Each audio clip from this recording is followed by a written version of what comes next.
Welcome, everyone. The event is now live. John, please take it away. Hi, everyone. Welcome to the Choosing Your Cloud Summit. Today's event was organized by the hardworking folks at Virtualization and Cloud Review and Redmond Magazine, who have brought together some of the best independent experts on today's topic. Many thanks to our sponsors, Citrix and Red Hat, for making this event possible.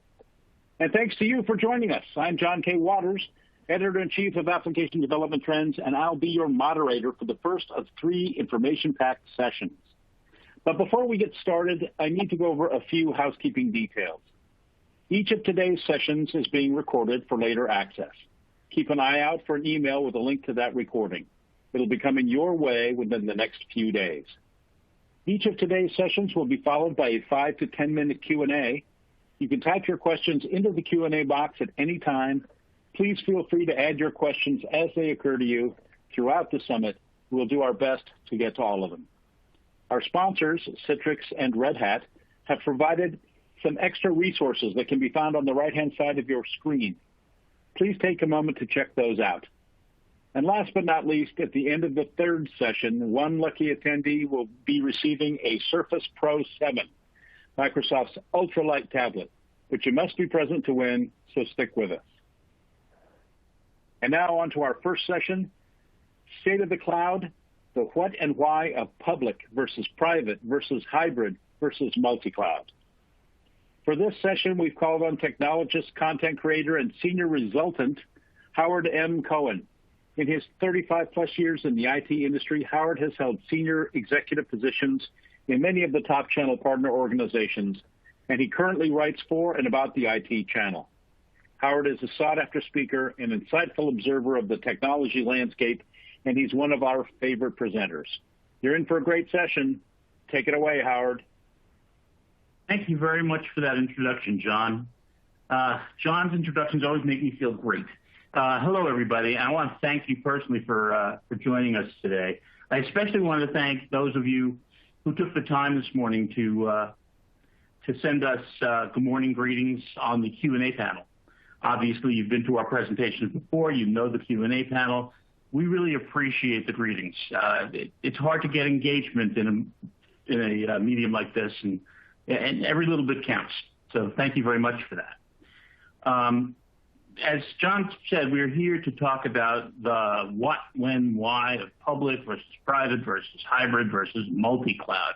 I love, as a writer, I love words.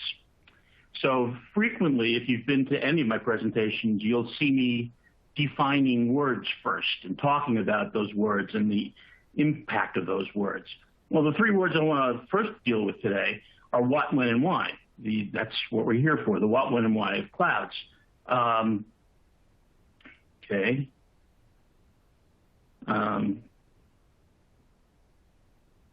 Somebody's playing with the slides.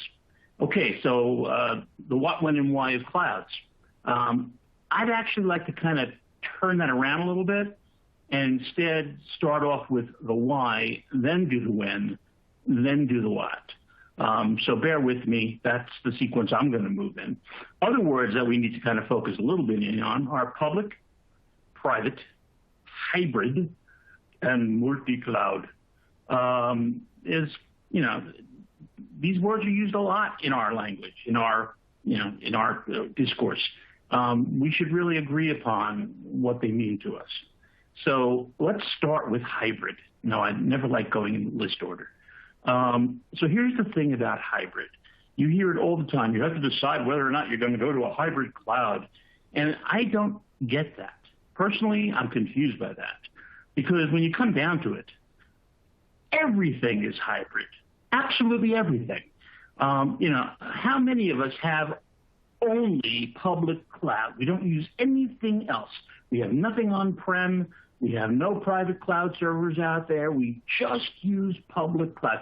And I'm sure that there's somebody in the crowd who will say yes to that. And that's great. That's great. But overall, when you take it net across the world, everything is hybrid. The laptop that you're carrying with you is probably a hybrid laptop and tablet. It's one, not the other. It's both. So to me, everything is hybrid. So I kind of dispense with the word often. I don't see a whole lot of import to it. When you're dealing with hybrid, of course, now we want to also deal with the word multi-cloud. Hybrid and multi-cloud. And of course, people are asking all the time, what's the difference? Well, this may be a good way to think of it. Every hybrid is multi-cloud, just like every square is a rectangle, right? However, not every multi-cloud is hybrid. What do I mean? So hybrid, it really talks about having public and private cloud in the same environment, maybe on-prem too. Whereas multi-cloud really talks about using the same kind of cloud, but multiple clouds. So for example, if you were to be using AWS, Azure, and Google Cloud, or any combination thereof, that is multi-cloud. So it's really multi-public cloud, if you will. Multi-private cloud, everybody's on multi-private cloud. You have multiple servers, you're in multi-private cloud.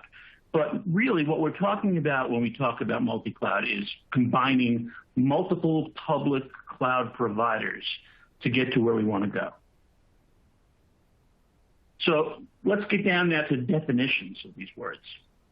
And by the way, the definitions I'm going to give you here were provided by Red Hat, one of our sponsors today. I thought they were very good, so I thought these would be the best to share. Public is a cloud environment that you don't own. It's not your servers, it's not your data center, it's just that you use the resources that are on it. And so do other customers, other tenants. It's a pool of shared resources, as the cloud definition says. So that's public cloud.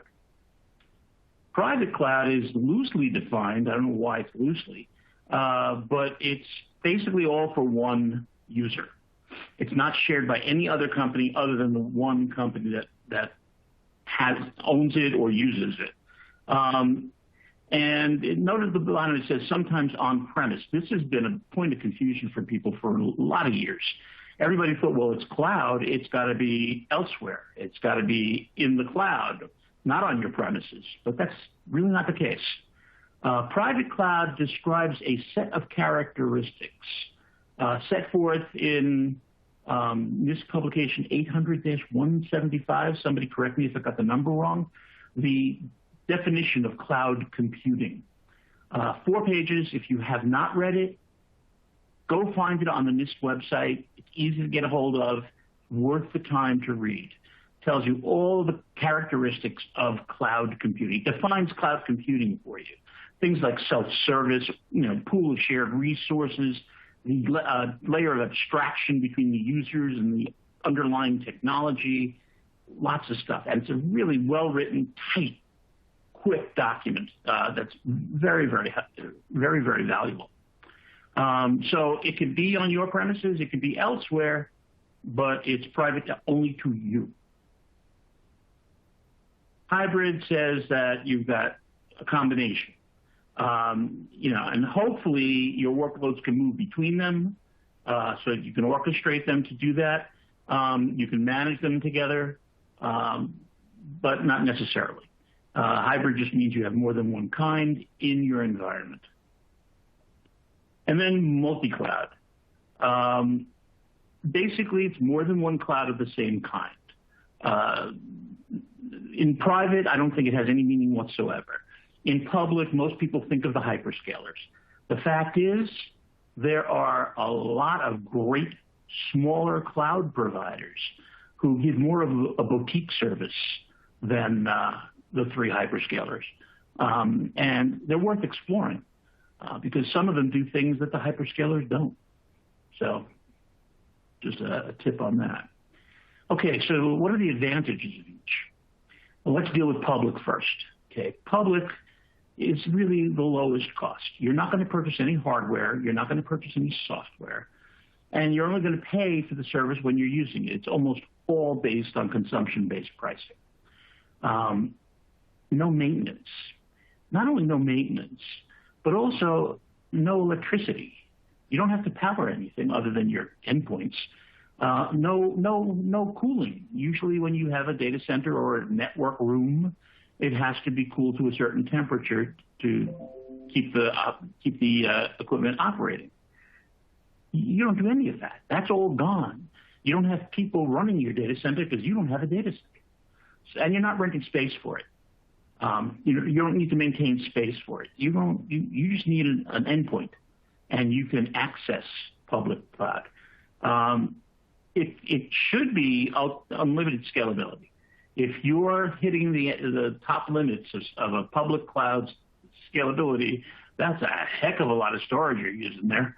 But seriously, they have plenty of storage ready and available, and you can instantly spin it up.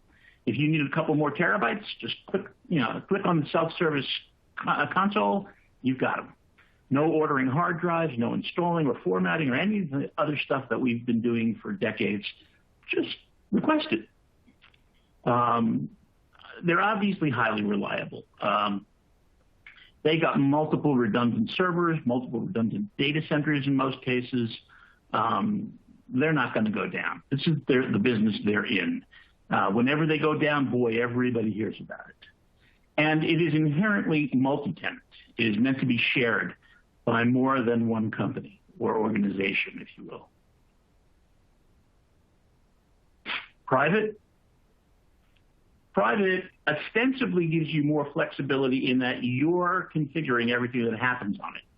No application goes on without you deciding to put that application on. And you can put whatever combination of applications you want, whatever combination of workloads you want, as long as you can configure your hardware appropriately. This, of course, means you have more control over it. You're making all the decisions. You're running the thing. It's your server or servers. In more scalability, I'll take a little bit of issue with that in that, in public, more often than not, you're not really even thinking about how much storage. That just kind of works. In private, you've got to think about it. You've got to plan for it. You don't want to be paying for storage that you're not using. In public cloud, you just don't. Here, you make decisions about buying more equipment. And of course, private is inherently single tenant. It's meant all for one company. It's private. Advantages of hybrid, it's the best of both, right? You have public for what you need public for, private for what you need private for, then you have total control over the environment. If you want to have a new application, you can put it in your private server. If the application is out there and available, you can get it on your public server. Just subscribe to it. Fantastic. Very flexible. Cost effectiveness in that you're shopping. You can pick and choose the application you want from the source you want and the way you want. So the hybrid is giving you more choice, a broader spectrum, if you will. Nobody really thinks about this. They just do it. And that's why I say everything is hybrid. It's just kind of inherently where we end up going when we configure a cloud environment. I should also talk about ease. Ease of transition is a very important topic that we don't talk about enough. Some people's initial cloud excursions failed because they tried to do everything at once. They tried to move all their workloads over at one time, and that is an invitation to disaster. You want to move gradually, one workload at a time. You may choose to move the less expensive, less important workloads first to learn your lessons on that, or you may be driven by the urgency of needing to move to the cloud with bigger, more expensive, more valuable data assets. And in multi-cloud, this is really the best of all worlds, right? You get to exploit best-in-class features from whoever has them. The best of AWS, the best of Google, the best of Microsoft Azure. It's kind of like going to a mall where there are 3 anchors and they're all big department stores, right? They've got everything. And you want to pick up a pair of shoes. So you go to the first one and you don't really find the shoes that you like, but there's some you'd settle for. So you go to the second one, you fall in love with a pair of shoes. That's fabulous. That's the right price for me. They look great. They fit great. Yeah, but you know what? Let me check that third one to see if they have anything. You go, you don't really find anything that beats what you found, so you go back to that second department store and you take it there. You buy your shoes there. Same thing here. You can pick and choose the services you need from the provider who you feel provides them best, in best alignment with your applications, and at the best possible cost. There are certain applications and certain government agencies that require that you use a specific cloud provider to run their software. They're very few and far between, but they're out there. And so if you're required to use a cloud, you'll use that cloud. That doesn't mean you want to do everything else on that cloud. So that's when you'd go multi-cloud in that environment. You use one for whatever it's required for, and you use others for the other things you're doing. One way in which you go multi-cloud, and you can't help it, is when your company merges with or acquires another company or is acquired by another company. And they don't have the same cloud provider you do. Instantly, you have multi-cloud, and you need to manage it. You may manage your way out of one of them. You may not. You may find that there's real facility in having both and doing the things that you can do when you have more than one. That's important because there will be times when you can fail over from one to the other, and that's handy. It's very useful. Also, by having more than one, you avoid vendor lock-in. If all your workloads are on one cloud, you're kind of stuck with that cloud. Yes, you can transition. You definitely can move off of one cloud to another if you decide you need to. That is not a quick process. It is not without pain. It is not without cost. So you're going to hesitate to move unless you really, really have to. So you avoid that by already being signed up with multiple clouds. Then you can easily and gradually move over at your leisure, or just move the workloads you want. It's also a great way to keep costs down. Again, we went to those 3 big department stores. We chose the one that had the shoes we wanted at the best price.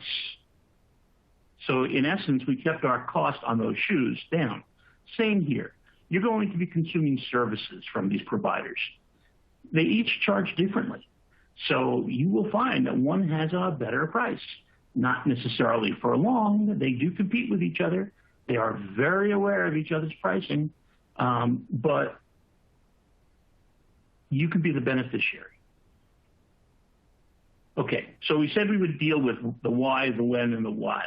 Now that we know all of the advantages of each kind of cloud, now that we understand the definition of each kind of cloud, let's talk about why one versus the other. Now, of course, if you've attended any of my presentations, you've seen this. This is my Simon Sinek commercial. Read this book. The concept is a brilliant concept. Start with why. And if you think about it, everything we do should start with why. We should understand what's the driving force behind why we're doing what we're doing.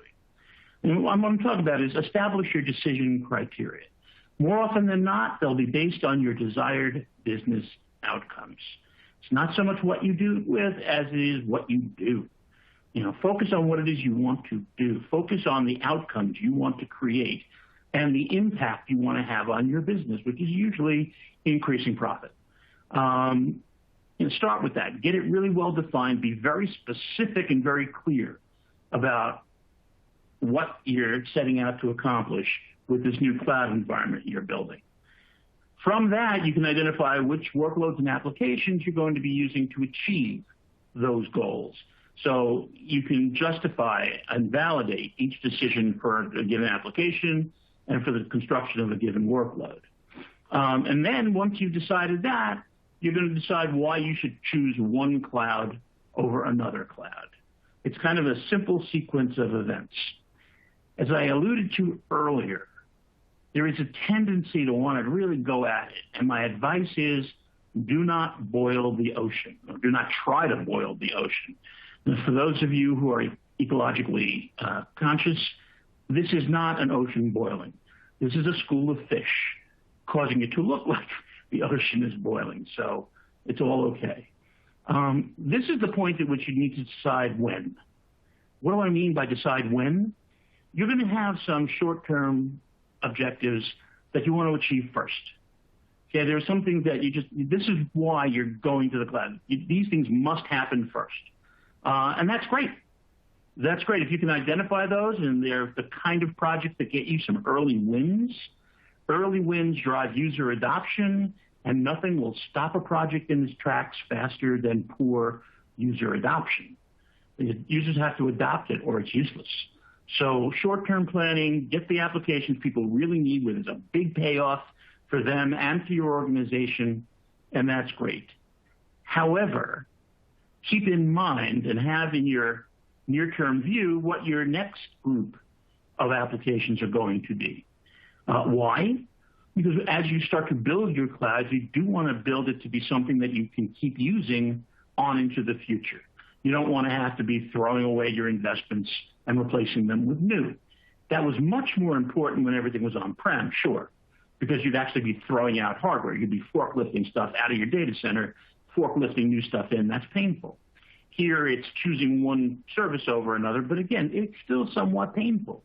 You're still moving from one place to another, and eventually that will feel just as bad as the on-prem thing used to feel, because that's human nature. And then, of course, what are your long-term plans? You know, what are you going to accomplish ultimately? When you take the three together, you should have a very good picture of what you're going to accomplish and when you're going to accomplish it. And that helps tremendously when you're building your business case. It helps tremendously when you're trying to get executive buy-in. And it helps when you're trying to get user buy-in as well. So understanding your when is critical. It's very straightforward, but it's by no means easy. Which brings us to what? What are you going to do? Okay. Fortunately, I have prepared a checklist for you. Let's go through the checklist. This is a planning checklist. So you're going to determine your what.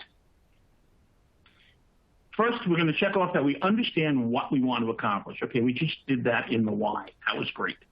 And we know what applications will accomplish it. We decided that pretty much in the why and when.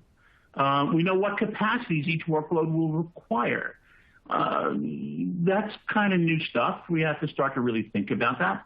And you should be considering what capacities you're going to need. How much memory, how much storage, and how much compute power.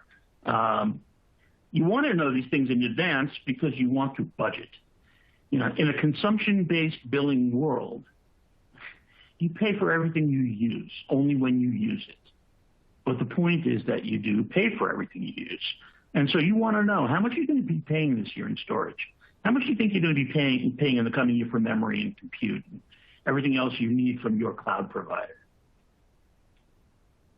You want to know who's going to be using the applications, what are the user communities we're going to serve, and what are their particular requirements. As you develop the applications, you're going to learn what you need in terms of special services. There are hundreds, maybe thousands of special services each cloud provider makes available.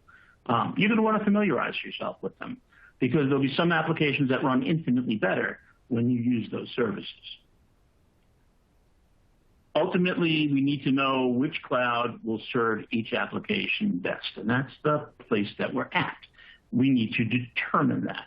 And so this is our planning checklist. Let's talk now about our planning process.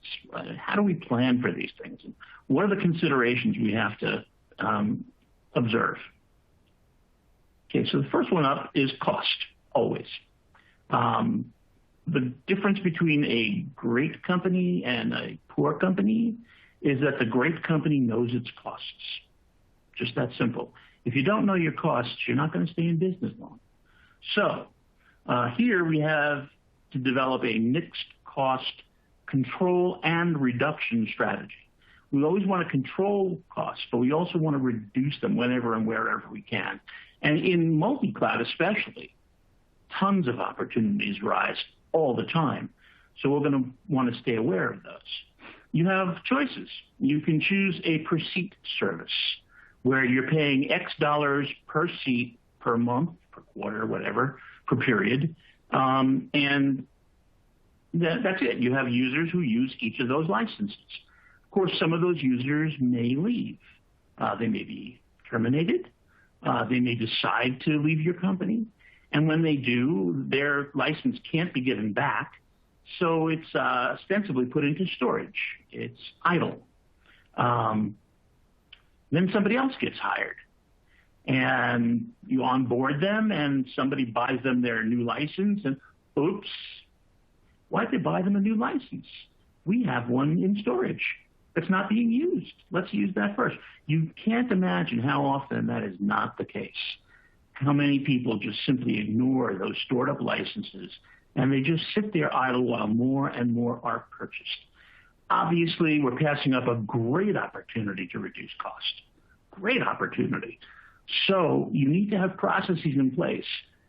When somebody new gets onboarded, do we have any existing licenses available to give them? And that little check alone in certain environments can save tens to hundreds of thousands of dollars a year. It's worth doing. You also need to be very, very careful that you have the right number of licenses for the number of users you have. If you don't, if people are somehow sharing licenses or pirating licenses, the software companies will find it out. They will detect it. And in many cases, they will come after you and they will sue you. And those suits have been decided in favor of the software publisher frequently. And the publisher gets a very, very, very big settlement in those cases. So you don't want to be the one paying that. Make sure that you're governing your licensing carefully and you have the right number of seats for the number of butts you're going to put in them. Okay. The other choice is consumption-based pricing. Sounds great. You only pay for what you use. Fantastic. As long as you keep track of what you use. You know, there's this funny thing. One of the characteristics of cloud is that you have this pool of shared resources. You can request a resource, and then when you're done with it, you release that resource. Fantastic. Unless you forget to release it. And then it just sits there idle. And while it sits there idle, you're officially using it. You've requested it. It's yours. And you are paying for it. In the earliest days of Azure, there was a moment at which the growth suddenly stopped. Sales growth just stalled. And the reason was that a lot of major companies had just received bills, invoices, some of them totaling hundreds of thousands of dollars in usage overages, consumption overages. Nobody was keeping an eye on consumption. Nobody was watching it. And people were forgetting to release their resources when they were finished using them. And so they were paying for nothing. They were being billed for nothing. And it got resolved in various and different ways. But the point is you don't want to be the next one to receive that career-altering bill, if you will. You'll also find in terms of saving costs that all the cloud providers offer something called a reserve, that resembles at least a reserved instance. That is to say, I'm going to be using this service at some point in the future. I want to reserve it now. I get a better price for that, especially if I'm reserving a lot of instances. If I'm doing a volume. There are specialty instance reservations. If you're willing to say, well, no matter what happens to the cost, I can't change what I've bought. So if the cost drops, you don't get that cost drop. But you get to pay less than you ordinarily would. It's a kind of, you're making a bet.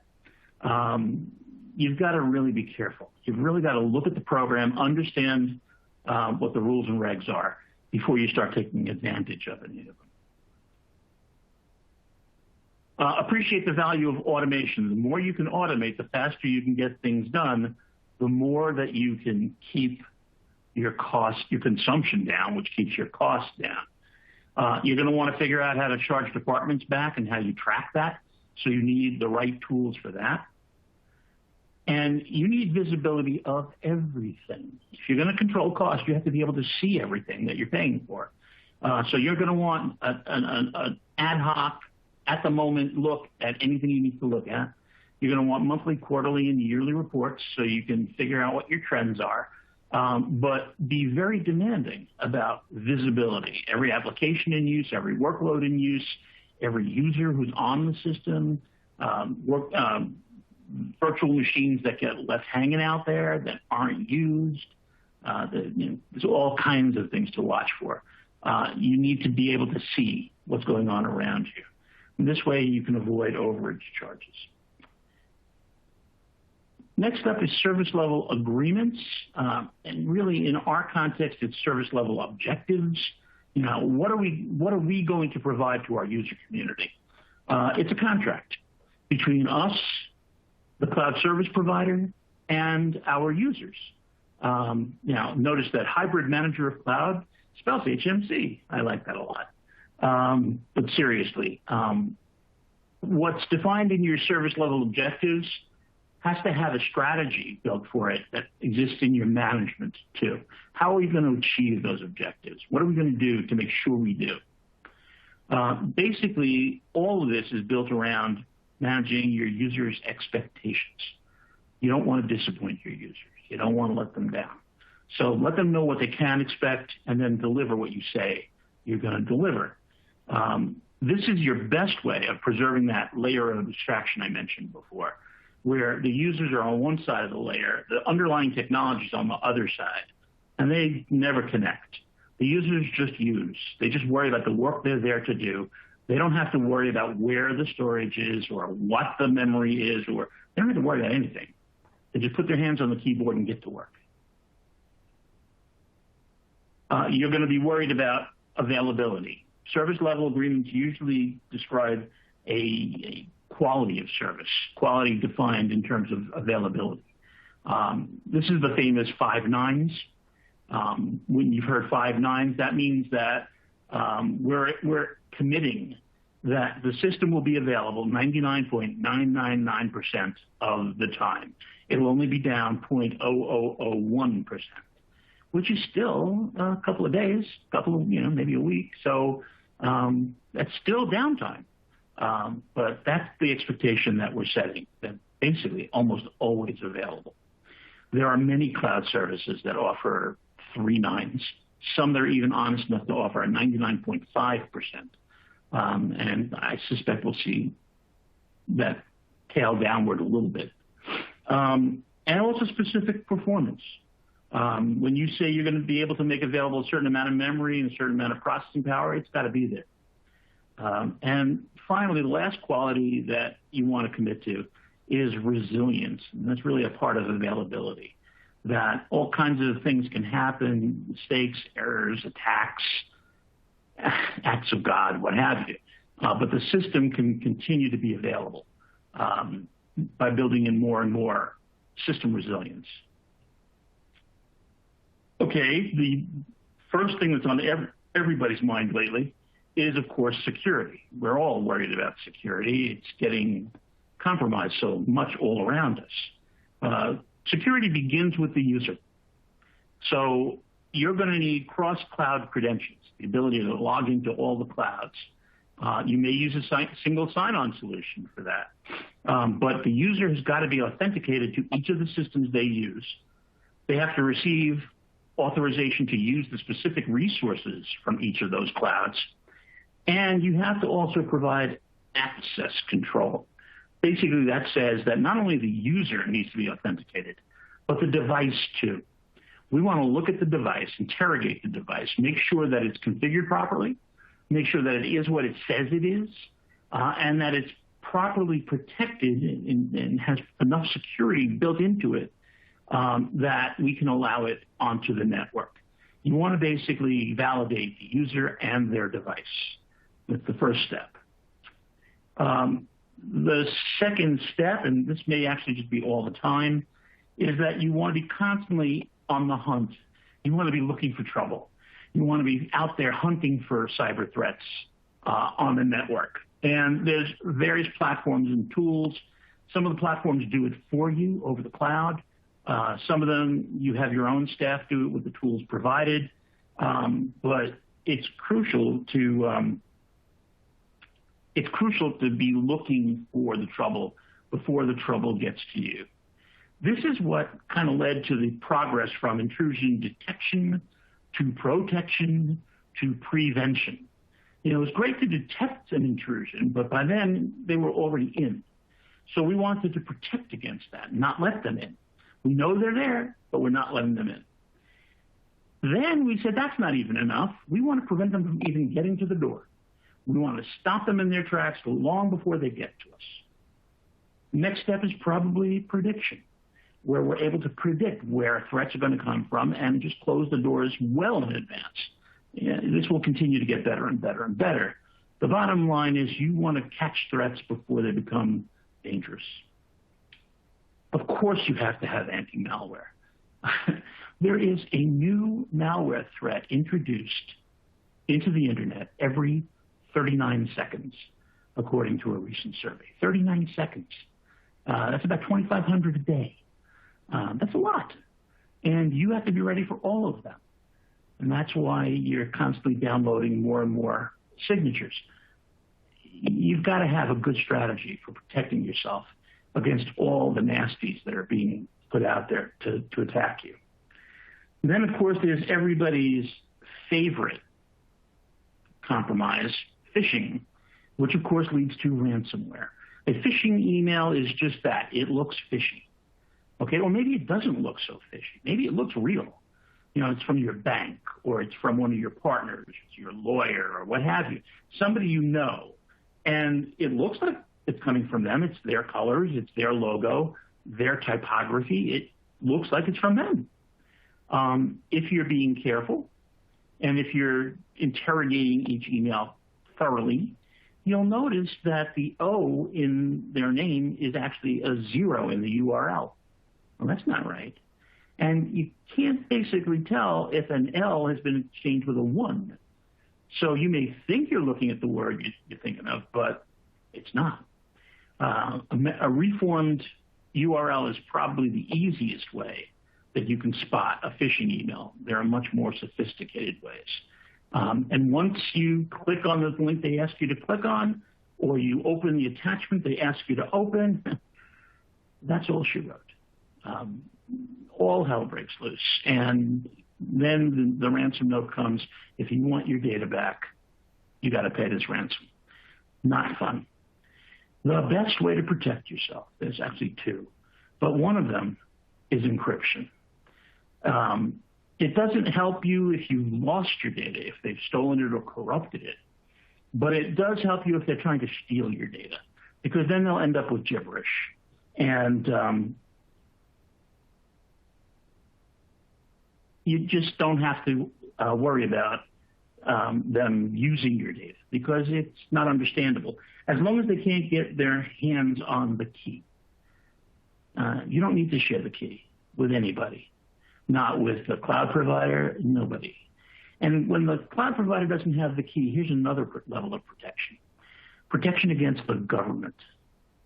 If you interrogate all of your cloud contracts, you will find that they all say that they will give up your data if they receive a subpoena. They'll give it up. Well, they don't tell you. Nobody notifies you. If they don't have the key, the government then has to come and get it from you. Now, yes, you have to obey that subpoena and give them the key, but now at least you know. Now you know the government is looking at your data, and you can start whatever legal protection you need to do to protect yourself. So keep everything encrypted. And make sure that however you're actioning your alerts, that it's policy-based and automated. Use automation as much as possible. If you're depending upon a person to see a red light go on a screen and then pick up a phone, you've introduced a really powerful point of failure. Automate your alerts as much as you possibly can. I wanted to touch briefly on compliance. Compliance is not security. They're not the same thing. You can be fully compliant with the regulations that affect you, but not be anywhere near secure. You can accomplish that. You can also be very secure. You can have incredible security and still not be compliant with the regulations. They're two different things. You need two different people or two different teams addressing them. And compliance is not just about technology, not just your technology that has to be compliant. People have to comply too. People have to do what is specified in the act. They have to fill out certain forms. They have to file certain filings. That's part of being compliant, and you have to check for that as well. Be aware that no products will say that they are HIPAA compliant or PCI compliant or what have you. They're not. There's no such thing. Products cannot be compliant.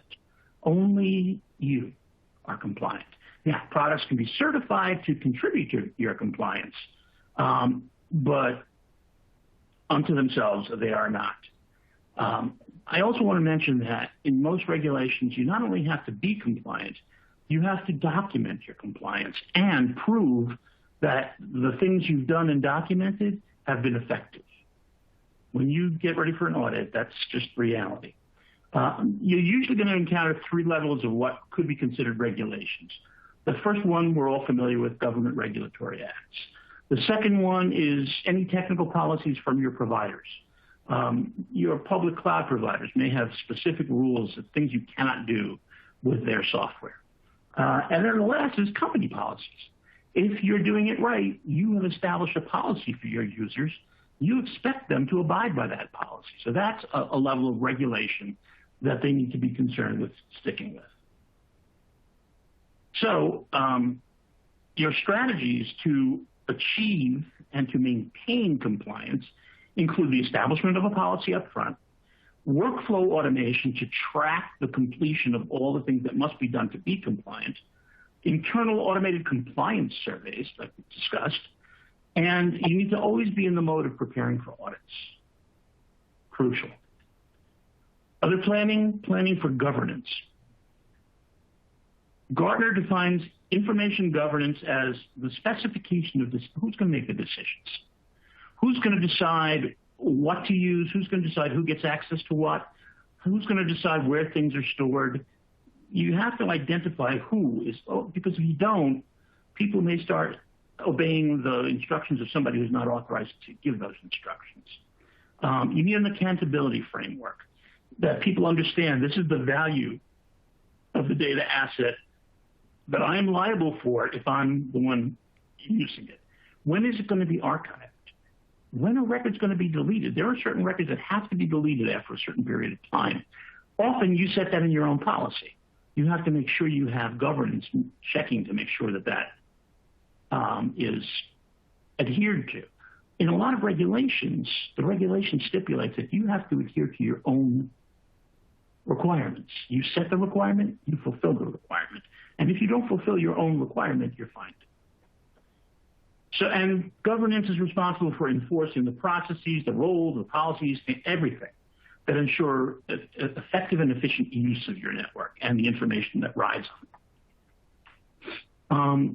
There are more and more products being introduced all the time now that will automate the governance process, that will check for you to make sure that people are doing what they're supposed to be doing, to make sure the documents are filled out properly. They use artificial intelligence and machine learning. Some of it's really exciting stuff. Start looking out for that. We're getting down to the data. By the way, I'm really glad that Scott Becker is not with us today.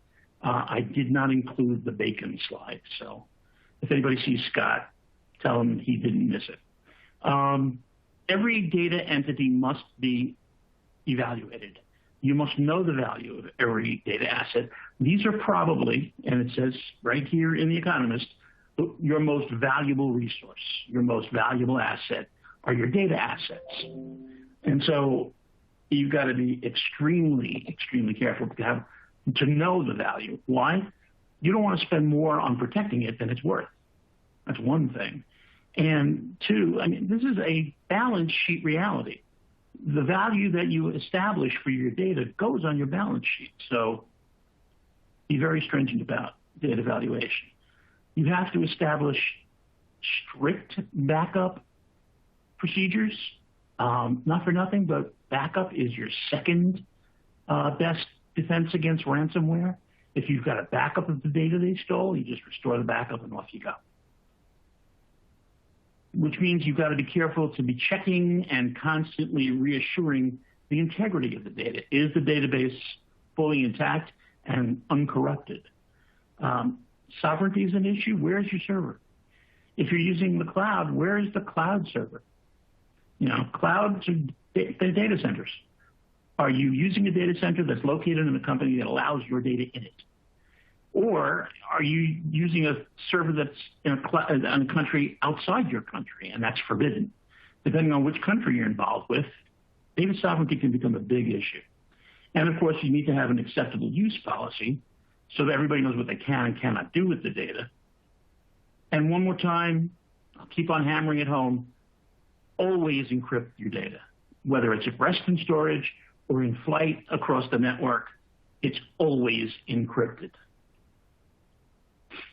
So now we're down to choosing our applications and planning which ones we're going to use. Which apps are best served from where? Which apps are best served from AWS versus Azure versus Google? Which apps are best served from public cloud versus private cloud? Many of your own apps that will probably be on private cloud are currently monolithic apps, the way they used to be developed. Basically, monolithic apps are all one big block of text, one big block of code, rather. And if anything goes wrong, that whole big block of code comes crashing down. Any error can force the entire system to stop, and then everybody sits idle. Today, we've developed cloud-native applications, cloud-native development languages, and a cloud-native technology that creates microservices, where each microservice is a piece of what used to be in the monolith, and each microservice is put into a container with all the resources it needs to run. These containers are very portable. They can move all over the cloud to wherever they're needed. And if one of them fails, if there is an error, it gets destroyed instantly and reinstantiated. A new copy is popped right out. You don't even know that there was an error. So in terms of resilience, a whole new dimension of resilience. You're going to want to perform container optimization to make sure that your containers travel as quickly and as effortlessly as possible on the different network environments you're using.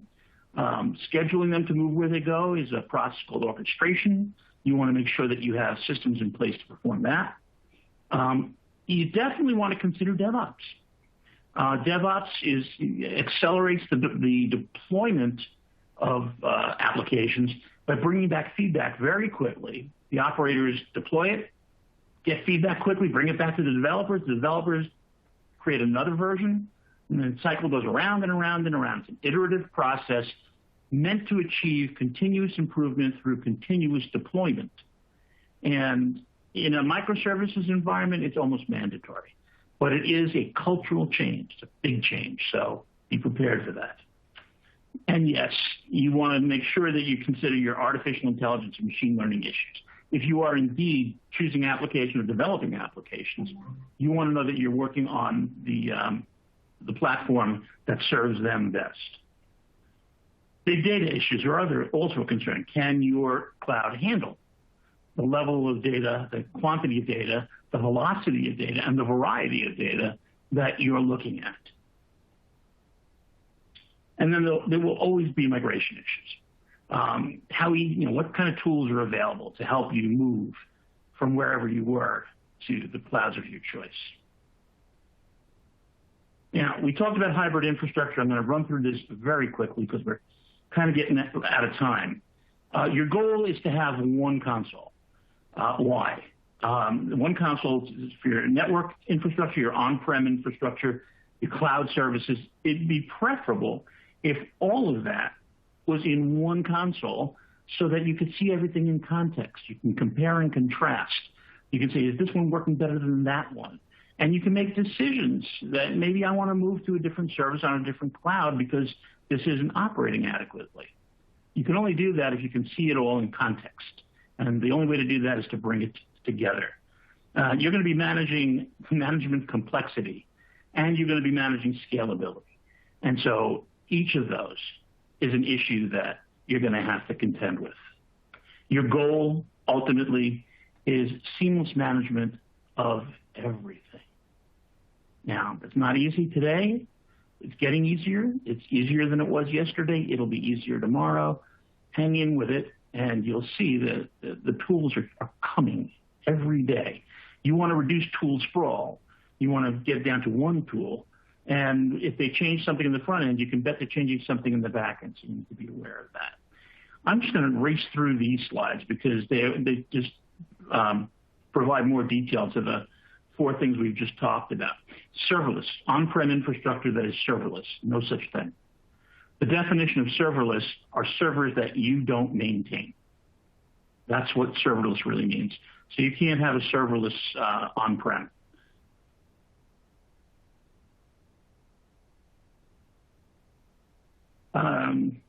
You've all seen all of these.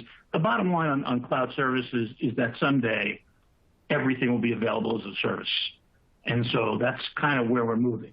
I particularly put up UC because I think unified communications is one of the most important applications you can bring to the cloud, and then decide which cloud you're using to do that. Okay. The panacea ultimately is one ring to rule them all, one platform to manage them all. So here's what you need to know, and I'll be really quick about this because I can see we're right up at the end of time. When we're talking about the hyperscalers, they each offer hundreds of services. Some have the same name but do different things. Some do the same thing, but they do that thing differently. Some do that thing better than others do that thing. Each is priced differently, and those prices are always changing. They offer different virtual machine configurations to support different kinds of workloads. Become familiar with that and figure out who's going to offer you the best combination. You can have just about any operating system, any database, any utilities you like to use on just about any cloud. They're all very similar, but they're not the same. And so you've got to be studying the difference at all times. Remember that each has its own pricing specials, and the price is always changing, actually trending downward, which is great. Their programs, the pricing programs are changing. The whole overall architecture can change from time to time. You need a financial manager on your team who will keep track of all of that at all times. And that's your method for keeping your costs down. You also need a technology specialist who's going to stay on top of all the different services and how they're different. Okay. If you know all that and you've just made all those decisions and understand all those requirements, good news, you are now finally ready to start selecting clouds. And you're very satisfied with that, right? With that, I apologize for leaving so little time, John, but do we have any questions? No, there are just a couple of questions. That was awesome, Howard, as usual. The attendees definitely got their money's worth this time. Let's see here. So we'll start with this one. How has multi-factor authentication been affected between the different environments? How has it been affected between the different environments? Well, the one big difference is each of them deploy it differently, although they're getting to be very, very consistent. I mean, there was a time when you got the cool factor, right? The old days of the cool factor. The cool factor was that you were given a secure ID key fob, right? And it had a key ring on it, and you could put your keys on it. And when you were at lunch and you took your keys out and people saw your secure ID fob, they said, "Ooh, you're cool." It was a device that received a it was always 6 digits, 6-digit number from a server, an authentication server.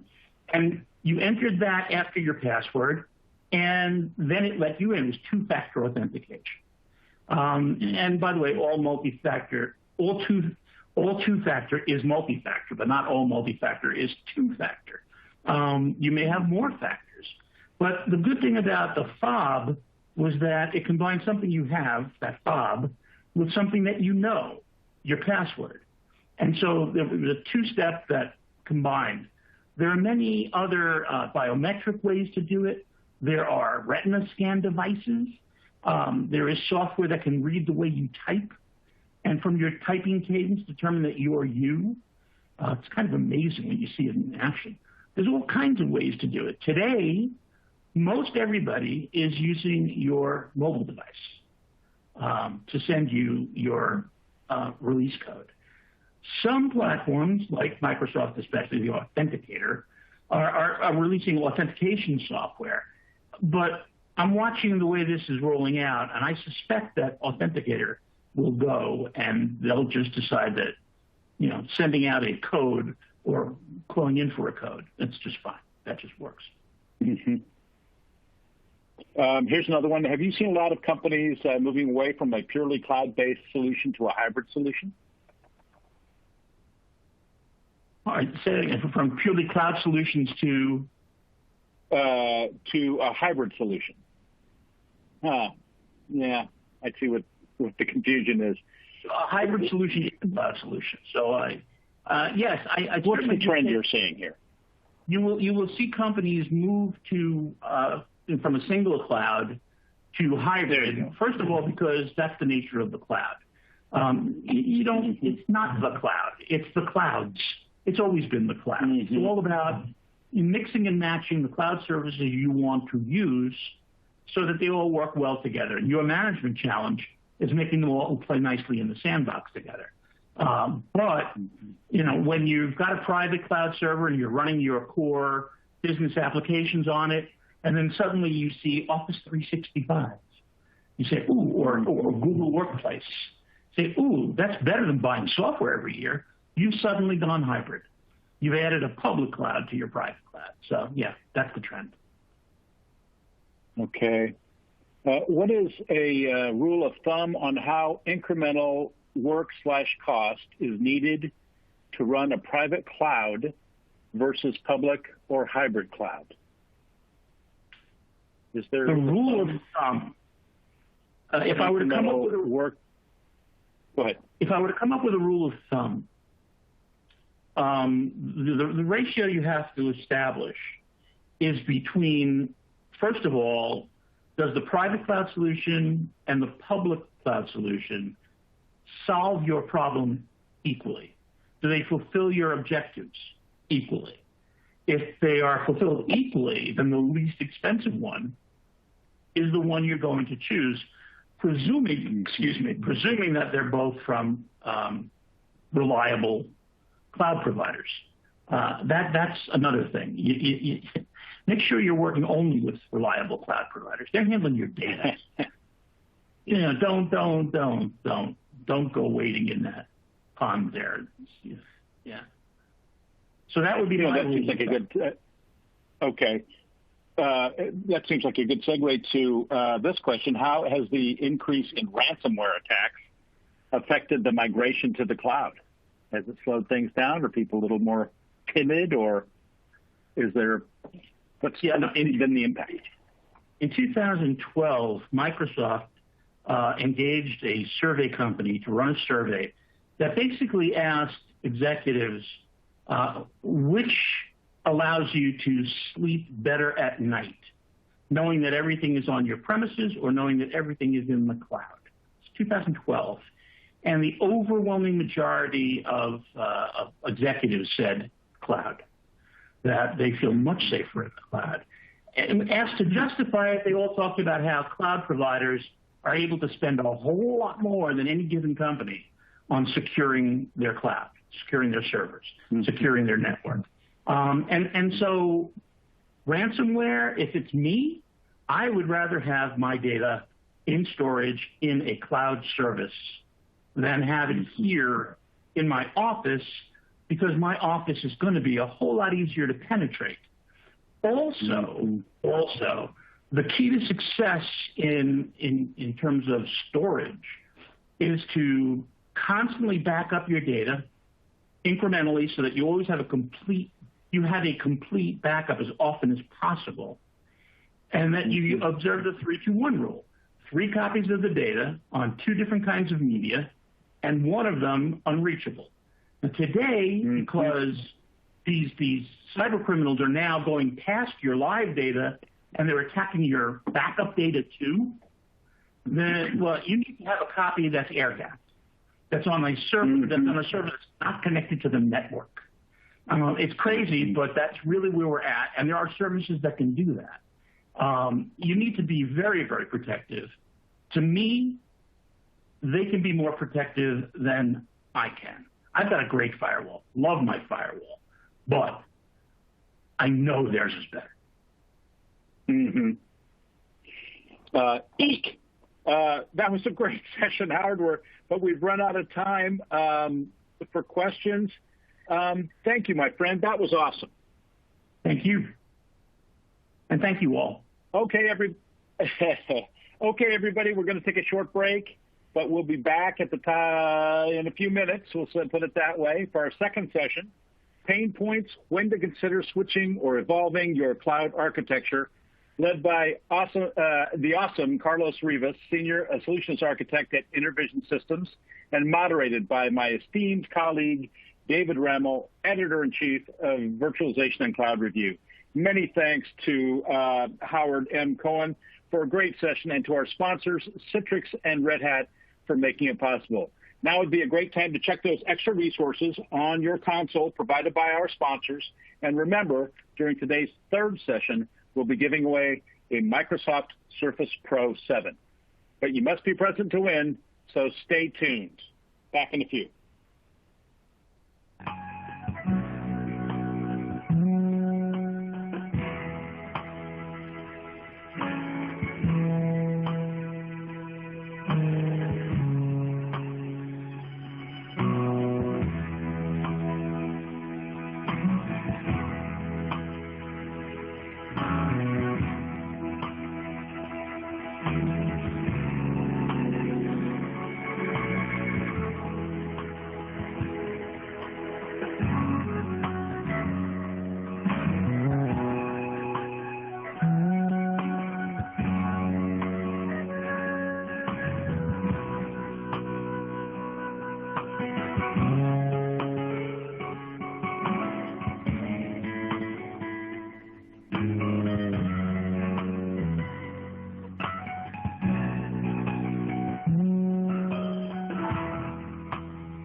Welcome, everyone. The event is now live. David, please take it away. Okay, welcome back, everyone. Thank you for being here. Thank you to our speakers, my fellow moderators, and of course our sponsors, Citrix and Red Hat, for underwriting this summit and allowing us to bring you this great content. I'm David Rammel, editor of Virtualization and Cloud Review, and I'm here to moderate the second session of our summit. This session is called Pain Points, When to Consider Switching or Evolving Your Cloud Architecture. Our speaker for this session is Carlos Rivas, Senior Solutions Architect at Intervision Systems. He helps California community colleges move their traditional data centers to the cloud, and he has worked for several large telecommunication providers, managing and configuring network devices using numerous tools and languages, including Java, Groovy, Python, Perl, and PHP. He's also a cloud computing instructor for LinkedIn Learning and Udacity. Carlos, it's great to have you here. Please take it away. Thank you, and good morning, good afternoon, or good evening to everybody, depending on where you are in the world. Really excited to share this session with you guys. This is going to be a little different today because we're going to attack the problem from the source and then go back to a solution, as opposed to my traditional presentation where I just give you an active solution and tell you to go ahead and do it. So we're going to go a little in reverse here. Little housekeeping before we get into that. Here's my information on my LinkedIn, and feel free to reach out if you have questions about cloud or anything technology related, such as DevOps, for example. I'd be more than happy to connect with you and help you find the answers you're looking for.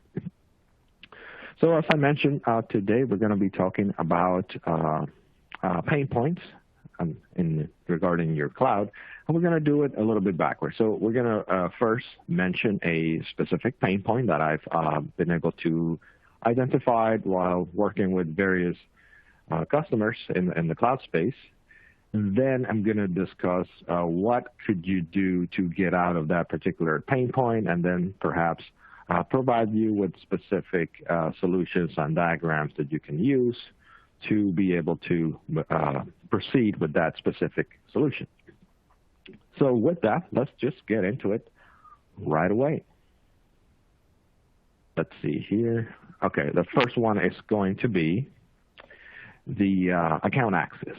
And by account, I mean if you have, let's say, a cloud account that you use for development, perhaps a different one, isolated one for production and test, each one of those accounts is going to require some sort of login credential so that people can get in there and do their job. The problem with this is that you're going to start creating all these user credentials all over the place, and that creates a potential weakness there when you have people that could be potentially repeating passwords all over the place because they don't want to have to remember an additional one, and perhaps some of these people have passwords that are really old or not using multi-factor and that kind of thing. So it can become problematic. So the solution to this, to a pain point like this, would be something like, consolidating. For example, getting back into the problem. So you have all these users' accounts, as I just mentioned, and even some of those accounts could have like root credentials, like access to billing, access to taking over the account. Also the two-factor issue, like if you couldn't, let's say that you have a production account and you enforce the two-factor in there, that's great.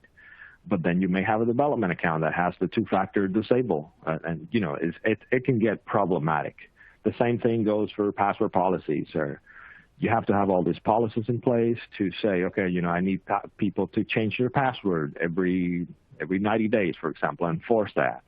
And again, if this isn't centralized, it can really become a significant problem. So first thing first, there's not much you can do regarding root credentials. So what I recommend in that case is once you have an account that requires root credentials, you go ahead and establish that and set a very complex password, whatever you need to do, enable two-factor authentication, of course, and then just lock it away. You don't need the account. That's why most cloud providers will have what is known as a root credential that you can use for admin task, but they will also have an administrator type of level where you can do everything within that account without the potential of, taking over the account or something like that. So you don't really need the root credentials except for very, exceptional tasks, such as changing billing information or account ownership or something like that, something very critical. So just lock those things away, right? Now, regarding all those users that I just mentioned, accessing your various cloud environments, I highly recommend having some sort of centralized identity management. The most popular in the commercial sector is always going to be Active Directory, Microsoft Active Directory, and it plays well with any and all cloud providers. From what I've seen, it's very easy to integrate Active Directory to AWS, for example, or obviously Microsoft Azure. You can do those integrations very, very simple. And the same goes for password policies. You can enforce two-factor authentications and and manage all those policies from a centralized location. It's very, very simple to do in my experience. So what tools do I recommend to make this a reality? As I mentioned, probably you're going to find Google Suite in the educational sector, schools, school districts, and Active Directory in the commercial sector. And you can use those centralized repositories of credentials that are already secure to manage, to use those as login for your cloud environment. If you need something specific, like let's say you don't have these tools, you can go to a third-party solution. There's Ping Identity, there's OAuth, there's Okta. You can, and these provide all kinds of security, not only in the sense of, password policies, but also they can serve as your two-factor authentication providers as well, and also as your centralized login for various web applications that you provide to your users. So you should consider third-party login providers if you don't want to mess with Active Directory or Google Suite for whatever reason. These are really, really good. I've used pretty much all of these. My favorite, I would say, is Okta of this third-party list. And the cool thing about single sign-on is that they're mostly SAML compatible, which is a standard of exchanging credentials. So you can use this, like I said, you can use it in Azure, you can use it in AWS, you can use it in Google Cloud, and it will be more or less the exact same setup. So once you learn how to do one, you will be more than okay moving forward, even if you change cloud providers as you go along. This is an example of what it would look like, doing a single sign-on, for example, where you would have AWS SSO in a master account, and then that information can trickle down in the form of access roles, or as is shown in this diagram as permission sets. And you can just trickle that down to your entire environment. For example, here we have a development account and production accounts. And you can pass this information down, in the form of permissions. And it's really great because, like I said, you only have that one location where you have to manage credentials, reset password, or an employee joining the company or employee leaving the company. And you just go to this one place and just make that little change. And then you know that your environment is always going to be in sync in that sense. You don't have to worry about, I have to go to all these accounts to make sure that nobody, can access because they have 3 passwords. It's just a mess, and it can lead to security breaches. And, that's a significant pain point for sure. So you want to avoid those situations by centralizing, using a tool. In this example, I'm showing AWS SSO, for example. Using that very same tool, I wanted to show this additional slide because not only does it help with your own particular tools in your own environment, but you can also use external third-party tools. For example, you can connect SSO and use that login information to, if you want to connect Dropbox, if you want to connect Slack or Office 365. It's really amazing that because of what I mentioned about SAML assertions, you can connect pretty much anything to the single centralized location. And then, like I said, it saves you a ton of time. Imagine being able to have all these additional apps that you keep adding to your environment, and every time you add a new app, nobody needs to remember a new password or register or create credentials or anything like that. You just make the app available, and it will take the necessary credentials off of your SSO solution. It's a really great way to manage permission in a safe way where you don't have to worry about forgetting to reset somebody's password or something like that in case they're moving into the company or leaving the company. So moving away from that, let's talk about infrastructure changes.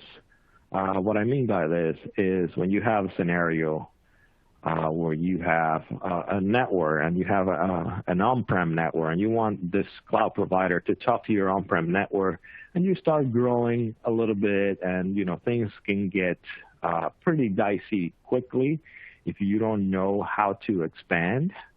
For example, you have a manually provisioned infrastructure. What that means is you created a certain subnet, or you deployed a server or something like that, and those things that you did is not documented anywhere because you did it manually using the console provided by your cloud provider in this case.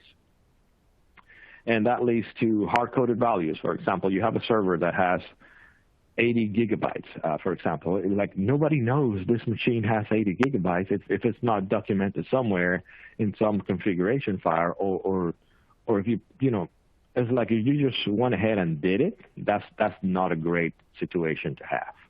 The same goes for change history. Like, let's say this same server that has 80 gigabytes is now almost full, and you go ahead and you go to the console, and now the server is 120 gigabytes because you needed the additional space.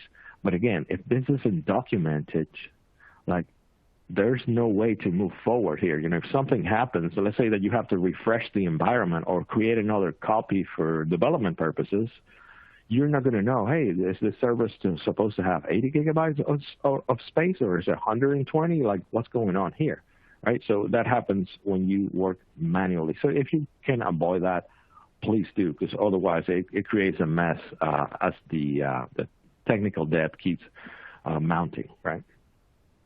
And the same, before moving away from the slides, I'd like to mention the situation about rollbacks. What I mean by this is if you make a change in a production environment and something breaks, how easy is it for you to say, I want to go back. I want to go back to the previous configuration. If you did the change manually, you're done pretty much, because unless you have a checklist of exactly everything you did and you're able and comfortable to undo it, you have a problem there. So this is another advantage of keeping track of infrastructure changes if you're using some kind of tool. And this is what we're going to discuss now for the solution. What I recommend is an infrastructure management tool that is paired with version control. So what that's going to give you is the ability to make changes, keep track of changes, and also be able to keep a history of every change that you've made. And when you combine this with some kind of automation, that's what we know as DevOps today, or infrastructure as code, or configuration management, all those things where you hear something like Terraform or Ansible or Chef. All those tools are designed for this type of task. For my solution here, I recommend something like Terraform, and that's what I'm using right now, mainly because it's very kind of cloud neutral, if you will. So if you learn to use this tool, it can help you with any of your cloud providers. You don't have to be tied to any one of them. And the goal here is to, write a little script in Terraform, and that's the only downside, of course, because it's a tool and it has a script in behind it that you will have to learn how to use this tool, obviously. And what this tool is going to do for you is, resource management, or everything I just mentioned earlier in the pain point on solutions. Let's say I want to create a server, keep going to that server example, and you create it with 80 gigabytes, but everybody can see that because now you have a code file that shows exactly what you did to create the server. And once you run this Terraform script, it will connect to your cloud provider with credentials, of course, and create this infrastructure for you, whether it's a subnet, a server, a routing rule, whatever you need.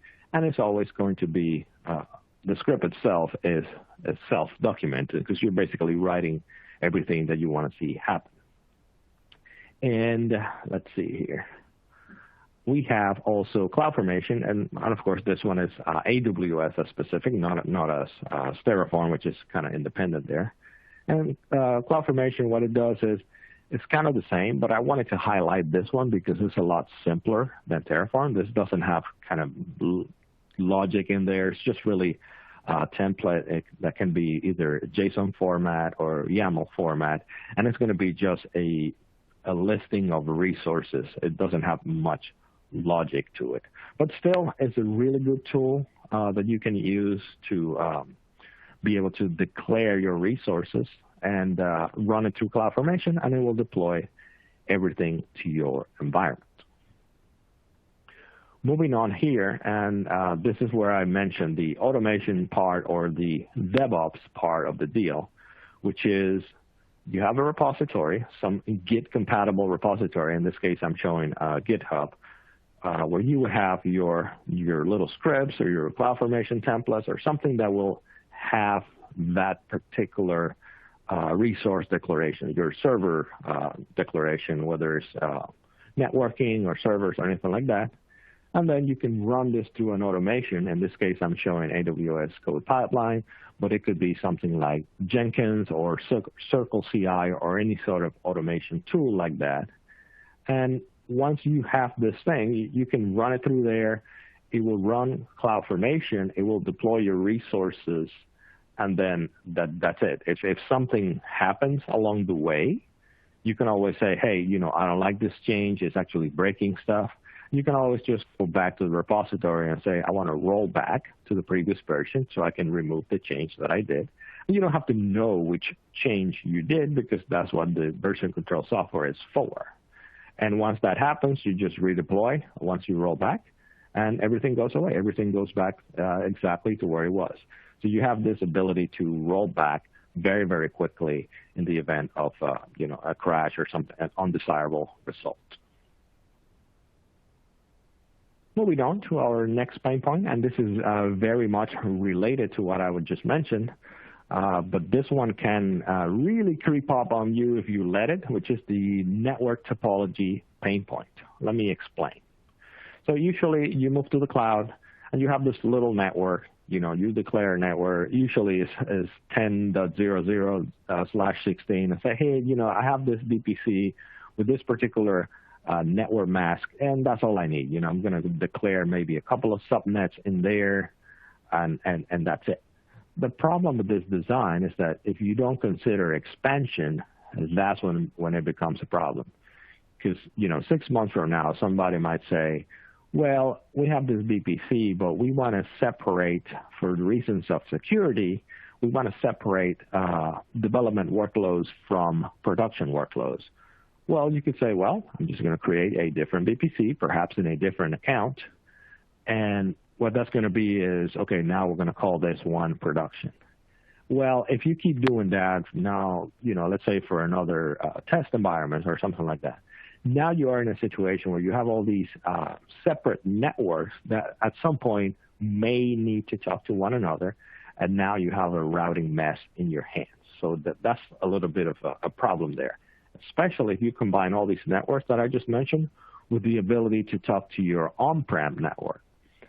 Again, this is when things can get very dicey very quickly, and it can creep up on you if you let it. So something to keep in mind is that whenever you create a networking space in the cloud, whatever your cloud vendor may be, keep in mind and consider that it may need to talk to your other environments as well as your on-prem environment.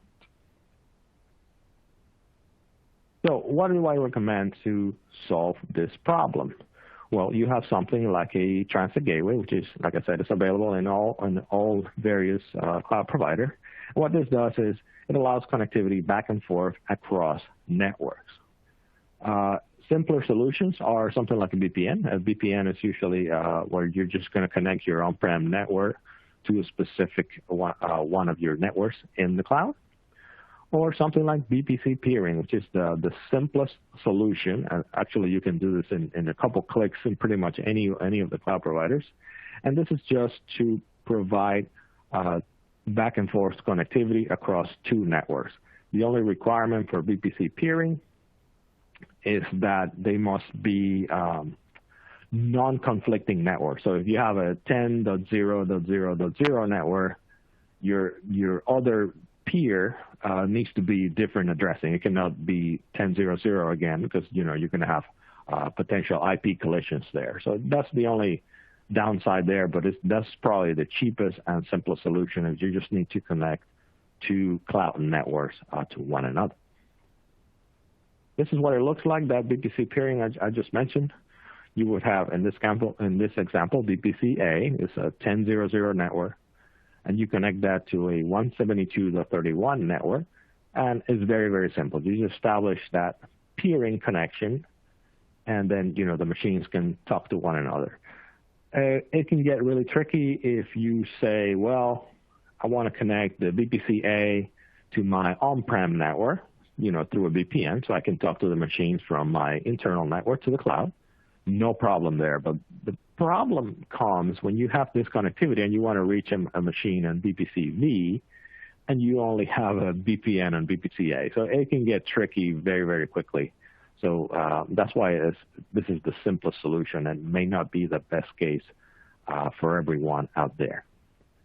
Now, of course, if you have something, like I mentioned, this is a VPN, but in this case, it's just a single VPC, not multiple. And this is great if you're starting out. If you just have like a production VPC or a development VPC and you wanted to connect it to your on-prem network, well, that's perfect. But, again, consider the expansion. So if we go to the next slide here, this is what the transit gateway looks like.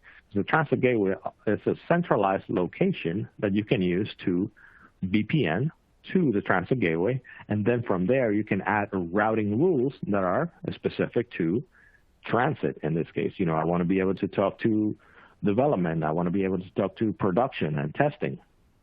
You can do all of this with a single VPN connection to the transit gateway, because that is the purpose of this tool, is just to provide transitive networking across, back and forth from all your various networks. Again, of course, consider the network addressing for every one of these components, because you don't want the same IP address. It would be a disaster if you have the same IP space in several of these, right? You want to make sure that you're allocating specific IP addresses for the various networks that you have here. So moving on to a slightly different one, which is monolithic software. This pain point refers to not having the ability to break up your application into components that allow you to provide higher availability, because everything is contained in a single point. So this single piece of software is going to allow you to serve your application, and that's great. There's nothing wrong with that. This type of architecture works just fine for a lot of people. But the problem is you want to provide, if you're moving this to the cloud, you want to provide high availability, and you also want to provide some sort of scalability, right? So this is not something that you want to just have it sit there like, okay, what happens if you get 10 times the normal number of users at the same time hitting this application? You may be in a situation when this application, is really hard to scale, is really hard to make available to others, because you can't really break it up into components. So the obvious solution in this case is to, of course, if you have access to the source code of this thing, is to break it up into smaller components known as microservices. And then you can take these smaller components and say, I want to run this component inside a Docker container, for example. Or I want to be able to have these two components just talk to each other using messaging which makes them loosely coupled, meaning that one of them can fail and not really affect the other. And by the way, that's the biggest pain point about a monolithic architecture, is that when one component fails, because it's part of the entire application, everything comes crashing down. But if you have like a microservices or something that is loosely coupled, you can have components fail and then just take your sweet time to bring it back online and available to others, and not have to worry about, let's say I'm not able to receive orders in my e-commerce store because the shipping functionality is down. That doesn't really make sense. You should be able to have an application that is able to receive orders, even if, let's say, the accounting is down or the shipping department is down. Those components should not affect overall functionalities, and that's one of the main advantages of using containers and a microservice architecture. Now, this is what it looks like graphically speaking, everything I just said. It's just once you have all the components separated, as you can see on the left, I have the monolithic architecture where everything is in a single one, and if one of them crashes, the whole application comes crashing down. But once you break it up into smaller components, it's a lot easier for you to say, give me an additional 10 of these components because now we have all this traffic, and it's great to have that ability to break up your application. Again, I understand that it may not be the case for everybody. This huge spaghetti mess of a diagram that you're looking at is an implementation of a WordPress in Amazon Web Services. What they're doing here is saying, and by the way, before I continue, WordPress is very, very monolithic, which is not great, but using something like AWS, you can sort of break it up into things that are usable in this case. But just keep in mind that WordPress is very, very monolithic. It's one application that you install in one place, it connects to a database, and that's it. But in this case, what they're doing is they recommend put a load balancer in front of the application, and then you can deploy the same application in various servers that are your backend environment, and then you can connect that to a highly available database shown here in blue that you can split the database into a primary and a secondary. So you get this illusion of microservices, if you will, where you have the application broken down into highly available components. But again, WordPress is very monolithic in this sense. In fact, the only way that this works is because the red component, the one that says Amazon EFS, that component is shared across all the various copies of WordPress that are running here to give you the illusion that you're running multiple copies of WordPress to be able to handle whatever number of traffic you're expecting in this particular and this fictional website. So it's something to keep in mind that there are situations where you can, even though you cannot break up the application into microservices, you can still get away with certain things. And this is one of those cases when you can make the application highly available, even though it's not suitable for breaking up into microservices. And moving along with the same train of thought, we're talking about high availability now. Before I go to the next slide, let me define what I mean by highly available. In this case, what I mean is having an application that is always there. Even if the server crashes, it would have its own logic to restart and continue providing services. And also if you get a surge of users hitting your application so that it can scale and keep up with demand. That's my definition of highly available. For example, what would be the problem? Not having enough servers to meet demand, and that usually happens to e-commerce websites. When you have a certain holiday and you have a product that everybody wants, you may have more traffic in your hands that your application can handle based on the number of CPU and servers that you have running to back it up, right? The other side of the coin is having way too many servers where you're just paying, hey, all this traffic is going to come in, and it never actually happens. So you're paying for all these servers for no reason, right? Or you can go a different direction, and this is what I call the single server running on stable software, where you have a single machine that is more than enough for your needs, and you don't need more than one machine. But this machine, for some reason, sometimes it will go offline. So what you can do is you can set up a health check for this machine to make it available to others. And once you have this health check in there, if it ever fails, it will trigger the highly available scenario in this case, and it will shut down the machine and restart it. So this is one of those scenarios where you're not thinking about too little servers or too many servers. You just have one, and you just want to keep that one running. But high availability can still help you to keep that one running at all times by, establishing a health check that can help you trigger some logic when the health check fails. So what do I recommend for a solution? Auto-scaling. And again, auto-scaling is a solution that is available in Google Cloud. It's also available in Azure. It's available in all your various providers. And it's basically setting up some logic or some criteria that is going to say add more servers or remove servers based on this or that criteria. And of course, once you have all these servers providing your application to your users, you're going to need a load balancer. And the purpose of the load balancer is very, very simple. What it's going to do is just going to take all these traffic and it's going to spread the load across the many servers that you have available to provide it. And of course, another way to put this is to have a loosely coupled architecture that involves messaging. So in this case, you would have something monitoring the messaging queue. Let's say it's a message queue with a bunch of orders coming in.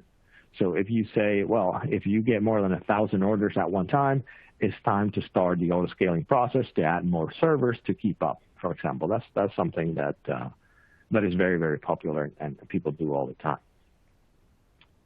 Here's an architecture with the load balancer, for example. The entry point for your user is going to be the DNS name of that load balancer, so they're going to connect to it.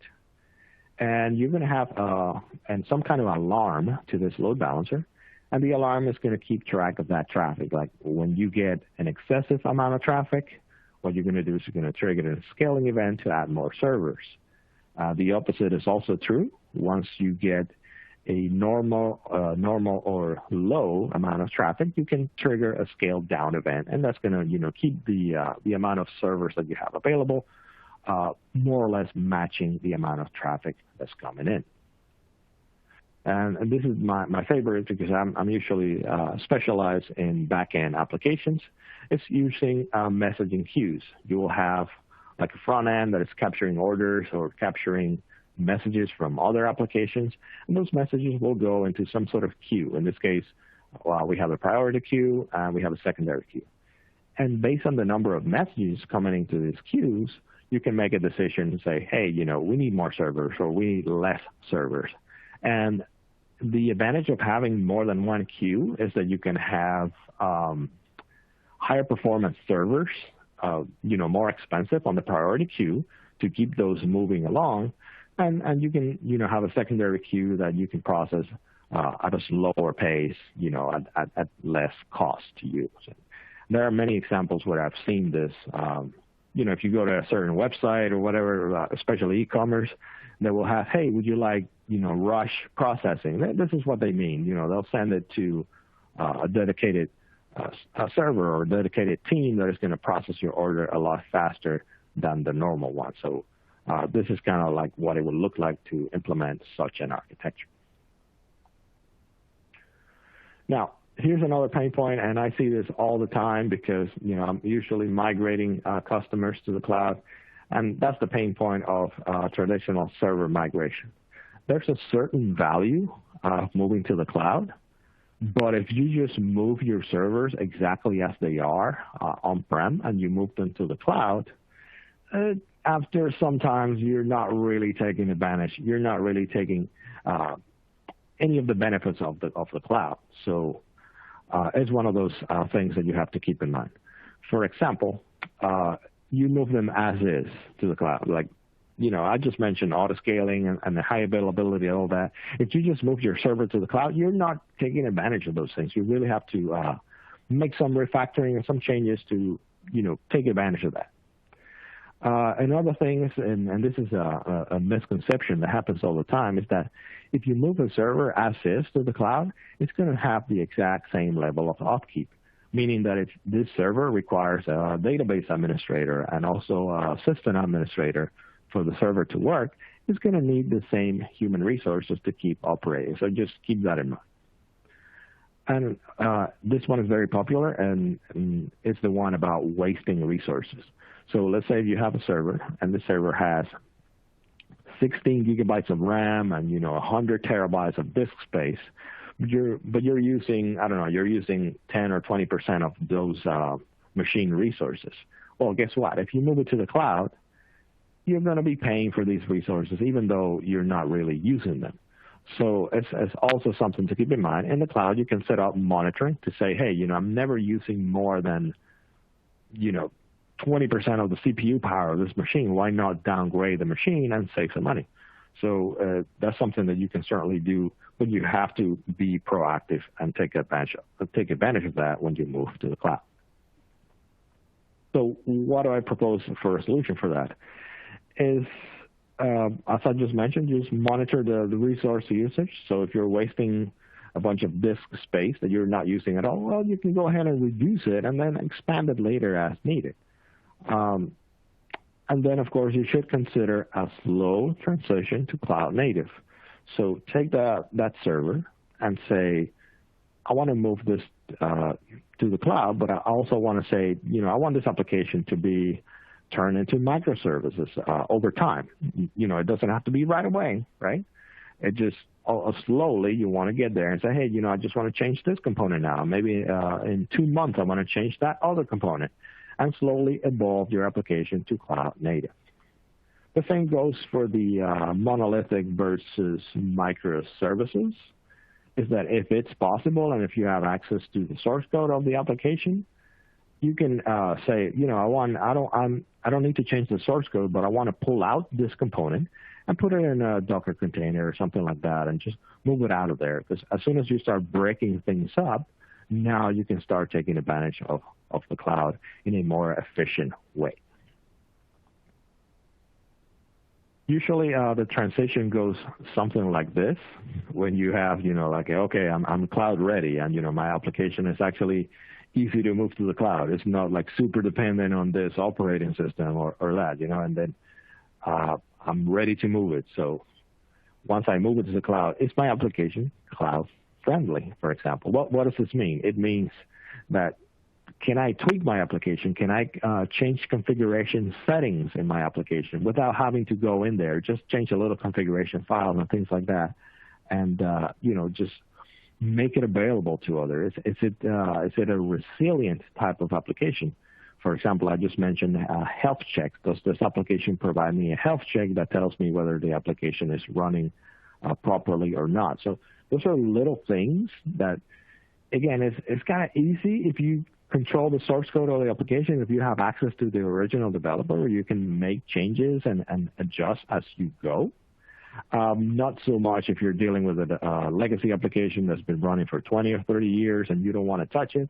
I understand. In those cases, there's very little that you can do. But in this particular slide, the goal is to get to the top, which is cloud native, where you're using a ton of services provided by the cloud, and then you don't really need to do any management because you kind of depend on your cloud provider in this case and let them do what they're good at, which is providing highly available secure applications, and then you just worry about your specific custom business functionality.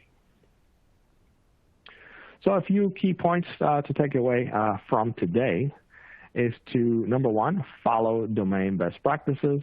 So depending on exactly on what you're trying to do, I'm sure somebody else has done it before, and you can follow those very same patterns. And that goes to the microservice architecture. Everybody's using it these days. I'm sure there's an example that can fit your particular use case if you look hard enough. And if you can find something where you have something like the well-architected framework, you can sometimes call landing zone or something like that. And you can access those whether you're using AWS or Microsoft Azure. It doesn't matter. They all have what they call a reference architecture website where you can read white papers and how others are implementing similar solutions to what you're looking for. From the beginning part of my presentation, I want to highlight the use of automation and version control. I understand that if you come from an operational background and not a programming background, this can be a little bit of a pain point, something that you may not want to do, because I know that you might want to be, like those guys that go into the server, fix the problem, and move on with their lives. But version control, and it's a kind of self-documented process that can really help you as your cloud presence grows. It's really great, especially if you pair it up with automation, which we know as DevOps, because now you're just clicking a single button and it deploys your entire server, your entire configuration, your entire application. It's a good thing to have. And also remember, it is the cloud, it is dynamic, so don't be afraid to practice. Don't be afraid to ask questions. You can create networks, you can create servers, you can create those things, destroy them, rebuild them again, and keep practicing, and you'll get better at it for sure, and avoid those pain points going forward. And with that, I'll be more than happy to take your questions. David? Okay, great. Great job, Carlos. We do have a lot of questions. And I'd like to remind the audience that we can answer questions until about 5 minutes to the top of the hour in order to give you a short break before the next presentation. So send them on in. So let's get right to it. So Carlos, you were earlier talking about breaking up monolithic applications, and you said you can do that if you have the source code. This question pertains to that. Can I break up an application into smaller microservices if I don't have the source code? That is a great question, and that goes back to the part about having an application that is cloud-friendly, meaning that is this application, are you able to configure it using a configuration file without having to mess with hard-coded value? Another thing is, can I go into this application and disable certain components? It reminds me of the WordPress example that I just presented, where you can say, okay, I want this plugin, I don't want this other plugin, and those little things that you can enable or disable gives you the ability to make changes and make this application highly available without having to depend on, okay, now I need to find a programmer that can understand this source code so that we can make changes. For example, usually WordPress used to be, in the past, it used to run with the database in the same machine.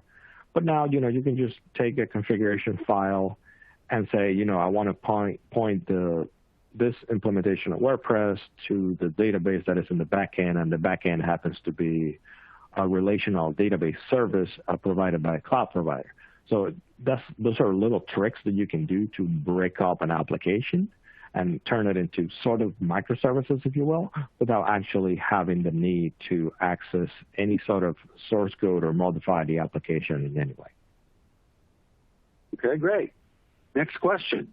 Can I use single sign-on for my own custom software?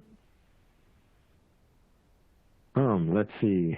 The quick answer is yes. When it comes to single sign-on, because there's a standard for it, the SAML assertion standard, you can certainly implement that. It's really just an XML file that is exchanged along with the security certificate. And yes, you can certainly find a library for this, for PHP, for Java, those languages. And once you implement this, yes, you can absolutely, once you do it for one, you can do it for all the others, because it's a standard, so it doesn't really change depending on cloud vendors or anything like that.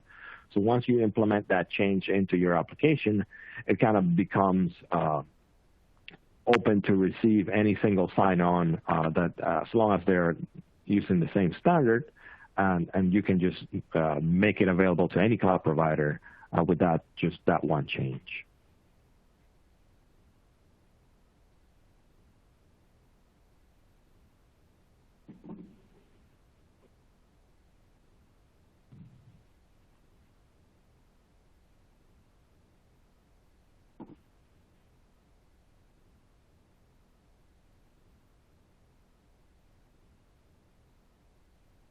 Okay, next question. Why not use multiple VPC peering connections instead of a transit gateway? I actually like this question because, as I mentioned, VPC peering or VPC connectivity is kind of like it's very, very simple. It's very nice to implement. It's something that you can do essentially in a minute in pretty much any of the cloud providers, as long as the IPs don't collide with one another. Except the problem is that because there's no specific routing table associated with this peering, you cannot manage transitive routing, and that's the key distinction. And that's actually an exam question. You cannot do transitive routing, so you cannot just go through a VPC and pass traffic because, again, VPC peering is just provides connectivity, not routing. So you would not be able to connect. If you wanted to do that, you have to do a ton of back and forth VPC peering connection. It can get really, really bad really quickly. So that's why I recommend something like a centralized routing solution, like a Cisco or a Palo Alto, or a transit gateway, for example. Okay, great. I'd like to remind the audience we have a few more minutes for questions, so feel free to send them on in. The next one reads, can I use a cloud-independent VPN and networking solution? Cloud-independent. I actually done this once. And yes, there is a free solution. I believe it's called OpenVPN or something like that. You can actually set it up, set up your own server, and then use this server as some type of connection in the middle. So yes, it's certainly possible.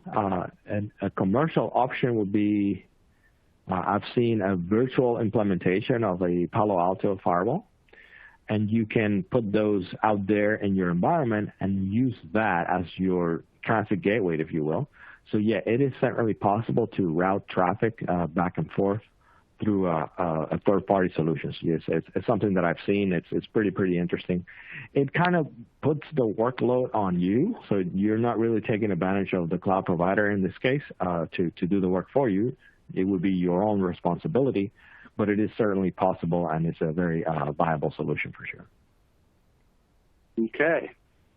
Next question reads, what choices do I have to provide single sign-on to my users while also enforcing two-factor authentication? Let's see. In this case, I would recommend, as I mentioned, some kind of third-party solution. Those are usually the best in this case, especially if you have users that are mostly remote all the time.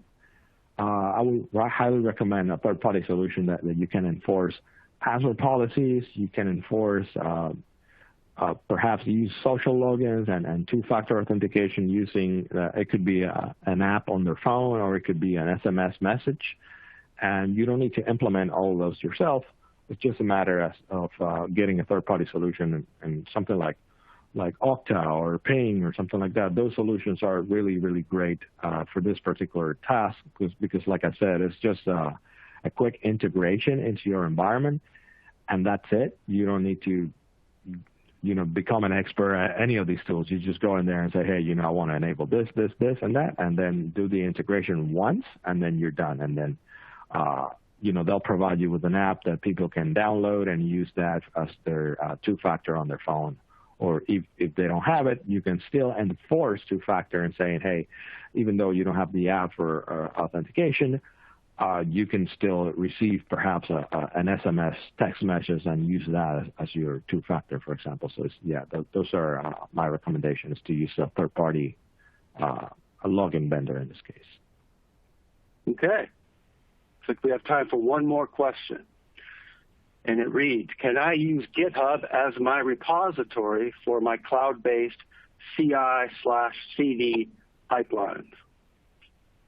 In this case, I think I understand where the question is aiming, is that because GitHub is a kind of a community public type of repository, so it's not necessarily integrated with cloud vendors, but I would say, first of all, you can create private repositories that are secure in GitHub, and then I believe that's free right now. It used to be paid, but now after Microsoft acquired GitHub, now you can get those free private repos absolutely free, which is great.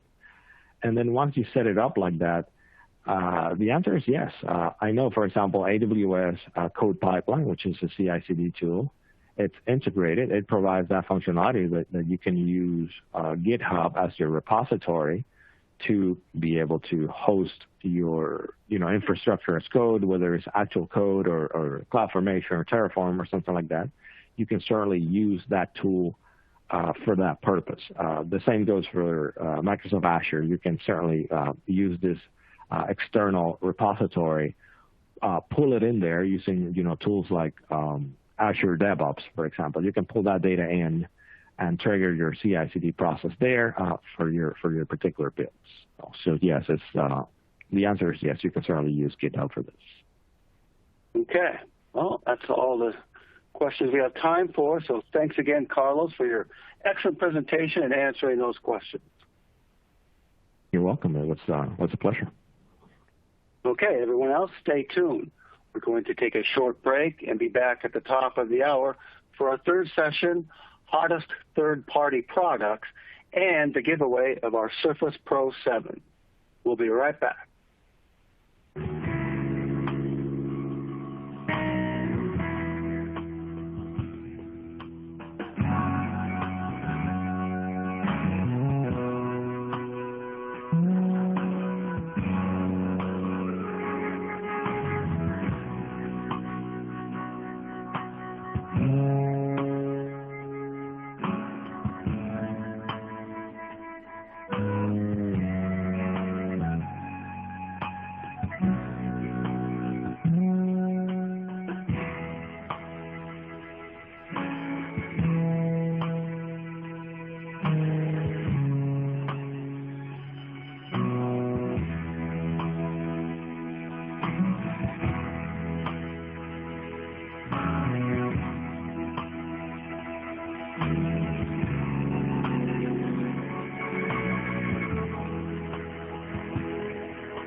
Welcome, everyone. The event is now live. Raquel, please take it away. Hi, everyone, and welcome back to our third and final session of the day, Hottest Third-Party Products. Some quick notes before we start. We wanted to thank you all for attending, and please be sure to stick around to the end, not only because you'll be eligible to win that Surface Pro 7 in our random drawing, but also because when you leave, you'll be asked to take a short survey on your opinions of today's event.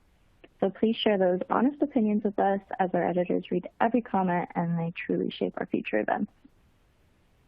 And speaking of future events, we really want to thank our sponsors, Citrix and Red Hat. Not only are we thrilled to be associated with companies like Citrix and Red Hat, but we know that they're sponsoring this event because they believe in this community and they want to support events like these. So if you could also show your support and appreciation by downloading their resources, visiting their sites, and contacting them for a demo, that would be wonderful. It's through their underwriting of these events that we can bring you more summits in the future. So with that, I am thrilled to announce our first sponsor of the third session, Citrix. We are so thankful to Citrix for sponsoring today's event, and please enjoy this short message from the Citrix team. Your customers and employees expect a flawless application experience. But as you transition to hybrid multi-cloud and microservices-based applications, it's getting harder to meet those expectations. But it doesn't have to be. With Citrix Application Delivery Solutions, you can simplify operations as you choose the app infrastructure that's right for your business. Improve security and performance, and enable visibility for all kinds of apps, wherever they're running. Because Citrix Application Delivery Controllers are built on a single code base, you get operational consistency for any app, any environment, and any form factor. Citrix ADC makes it easy to secure all your apps and APIs with consistent security policies. Plus, you get the flexibility of pooled capacity licensing, so you can easily reallocate capacity across your ADC instances whenever and wherever you need it. Integration with all your preferred open source tools means you can get your microservices apps to production fast. And with holistic visibility through a single pane of glass, you gain actionable insights across your entire environment for faster troubleshooting. When your users expect an outstanding application experience, Citrix ADC delivers.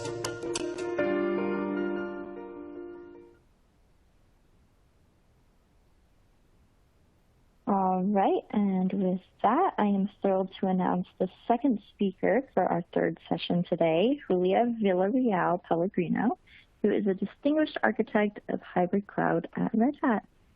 Julia, please take it away.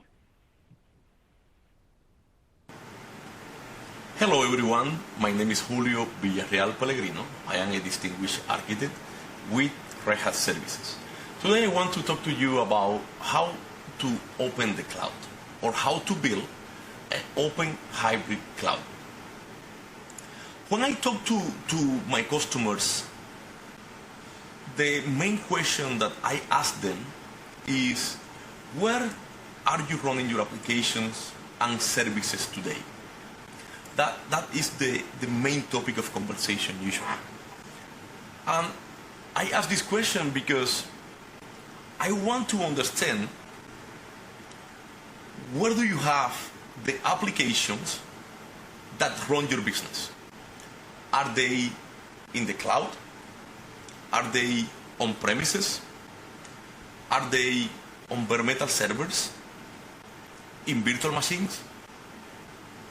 Well, again, if you are like many of my customers, you are probably already using multiple clouds in addition to your private cloud or data center. And very likely, you are using bare metal systems and using systems, in some cases, at the edge. So if this is your case, your infrastructure platforms are already hybrid. The question is, do you have an architecture that is flexible enough to support this hybrid world? Can you scale your operation by leveraging an open hybrid cloud model? And part of that is what I want to talk more today. Now, you may be asking, what is this open hybrid cloud that you are talking about? So let me answer that to you.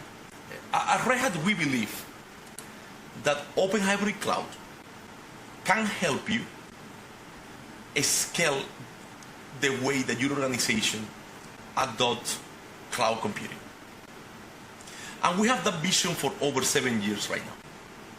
We believe that open hybrid cloud is the recommended strategy for architecting, developing, and operating a hybrid mix of applications, delivering a truly flexible cloud experience with the speed, stability, and scale required for digital business transformation.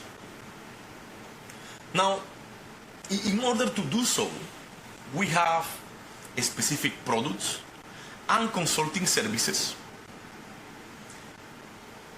in different models. And let me be clear that we also believe that one size does not fit all in this case. But what we share is a common technological foundation.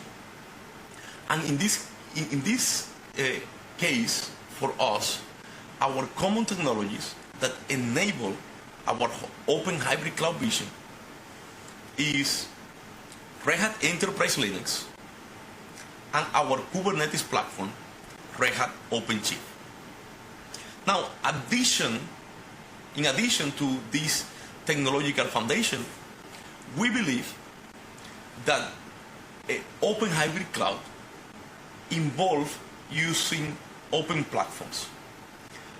When I talk about open platforms, I mean platforms that run both traditional and new cloud-native workloads anywhere, from the data center to the cloud computing, the public cloud providers, to the edge. Also, an open hybrid cloud adopts the idea of open development tools to build innovative applications faster that can be highly integrated and continuously deployed. Also incorporates open management technologies and systems to enable automation across application, systems, teams, and processes. In some cases, adopting open hybrid cloud could bring managed services to allow other companies to help you run your environments. It also brings training to bring that knowledge transfer that some things need in this new technology adoption process. And a partner ecosystem that could give our customers technologies that has been tested, supported, and certified to work with major cloud hardware and software providers. It is open in our view because it's based on enterprise open software for access to a stable community innovation. It is open because it uses open standards for broad compatibility and open APIs for flexible integrations. Now, an open hybrid cloud strategy will allow an IT organization to take the best of open source innovation and use it to deliver results for the business. And at Red Hat, we have a proven track record of delivering the enterprise open source innovation that is the foundation of open hybrid cloud.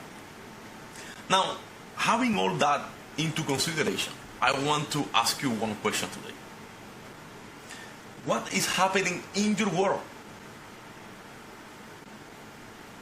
What are the forcing functions that are driving your strategies and tactics right now in your digital transformation process, in your cloud journey?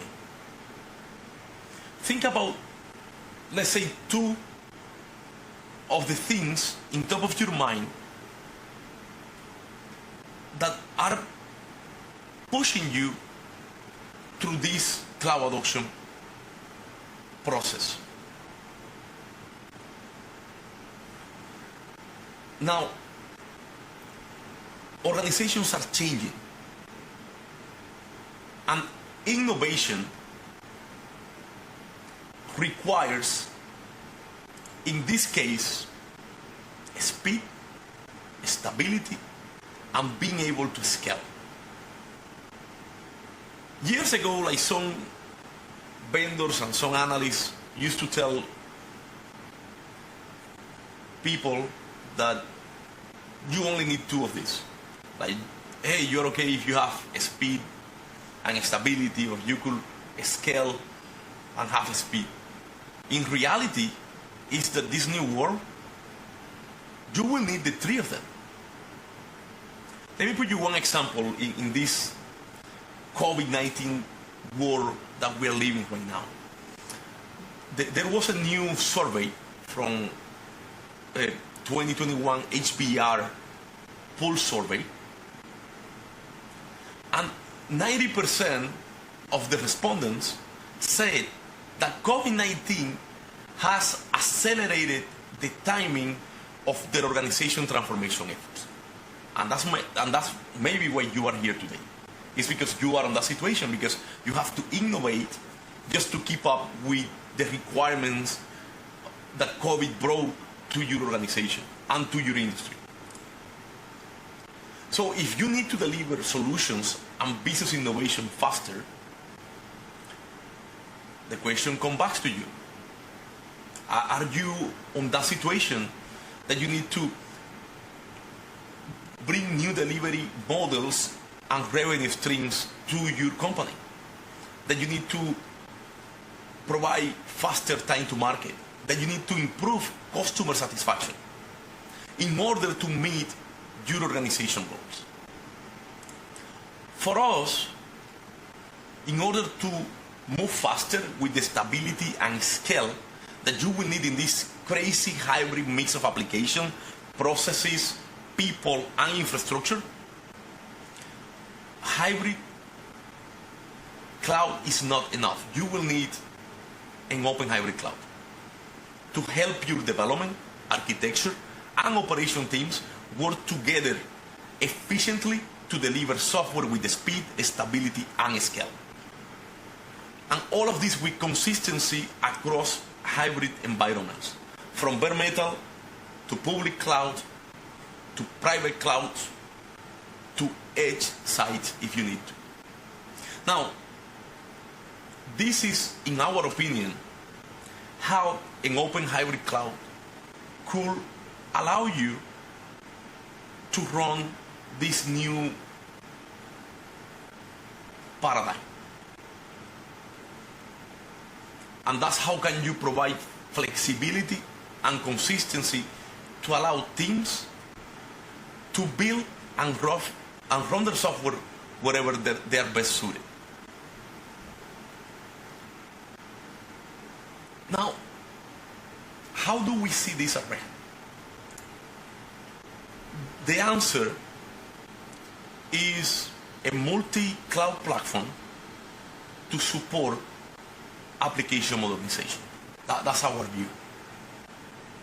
Is by having the Red Hat platform components, Red Hat Enterprise Linux, and Red Hat Enterprise Linux Core OS, and Red Hat OpenShift Data Foundation for the storage components, and Red Hat OpenShift himself, all these platform components that could run anywhere. And when I mean anywhere, that they could be run in bare metal, virtualization systems, private clouds, public clouds like AWS, Google Cloud, IBM Cloud, Microsoft Azure, or any other private cloud or public clouds, and at the edge. So having one platform that you could run anywhere to use with open standards, and that you could run your application layer on top of that platform, providing you that standardization that your business will need to drive consistency and to provide a bump to your innovation. The cloud for us is not a place where you go, but it's a way of doing computing. And in this case, all IT services, API-based, where you could get different services from different providers to build that foundation. And in the case of OpenShift, where you could have an application layer that is rich, in this case with Red Hat integration, Red Hat runtimes, process automation, data services, that could allow you to run your code, that could allow you to build your software faster. With at the same time providing your developers with a way to consume resources in our case with Red Hat Code-Ready workspaces. And adding to all this mix of platform, application, a management layer with Red Hat Advanced Cluster Management for Kubernetes that will allow you to provide discovery, policy, compliance, configuration, and deploy workloads in multiple clouds. And bringing automation and cloud tools like Red Hat Ansible, Red Hat Insights, Smart Management, Satellite. So a whole ecosystem to power your hybrid cloud journey. Everything based on open standards. That is our vision for an open hybrid cloud. It's bringing all that. It's bringing open platforms, development tools, open management technologies and systems, managed service, training, and a rich partner ecosystems, everything combined with the portfolio that could empower you to run applications and scale your business in these new paradigms. Now, how can we help you? So if you need more help, like this is a quick presentation, please feel free to let us know. You could engage with us at Red Hat Services. We're going to be more than happy to assist you with your hybrid cloud platform design, with migration from legacy infrastructure to cloud platforms, to help you manage your environments if you need, and to assist you with the process of security and compliance while adopting cloud platforms. Thank you very much, and have a nice conference.